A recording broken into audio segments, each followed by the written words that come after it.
When is it time to stop crying? In this week's portion, we read about the reunification of Joseph and his brothers after 22 years, especially with his youngest brother, Benjamin, who was a young child when Joseph was sold down to slavery. And the Torah tells us that they fell on each other's shoulder and cried. But yet, the Torah differentiates how Joseph cried on Benjamin's shoulder, where it says it plural, and Benjamin cried on Joseph's shoulder, where it says it singular. And the rabbis explained that they were crying over something in the future. Joseph was crying over the destruction of the two temples that will be built in Benjamin's part in Israel. And Benjamin was crying over the destruction of the temporary temple that was built in Joseph's part. And the question is, why weren't they each crying for their own tragedy? Why were they crying for the other one's tragedy? And perhaps here is an incredible lesson we can learn in our lives. That when a person experiences pain, tragedy, and difficulty, you obviously shed a tear. It makes you cry. But at some point you have to stop crying. You have to find meaning within your tragedy. You have to turn pain into action. You have to turn something sour into something productive. But when it comes to someone else, we only can cry with them. We have to empathize and cry. That's not our place to find them their solutions. They have to find their own solutions. We're just there to help them cry.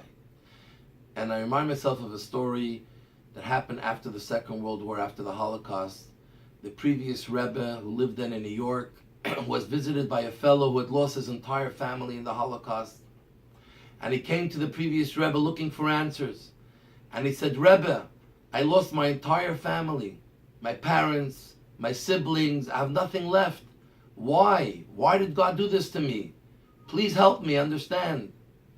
And the Rebbe reached out his hand, holding the hand of the young fellow, and he started to shed tears with him. He says, I'm not going to be able to tell you why, but hopefully you'll be able to turn this sadness and this pain into something that will be able to memorialize those who you lost before. And this is the message of this week's portion, that when we experience pain, difficulty, and tragedy, which we hope none of us do experience it, especially as we're entering into the new year, we are called upon by God to turn it into meaningful experiences, into positive action in this world and in our lives. But when someone else experiences those difficulties, let's be there for them, give them the comfort, and give them the strength that they will be able to do on their own and turn it into meaningful actions and something productive.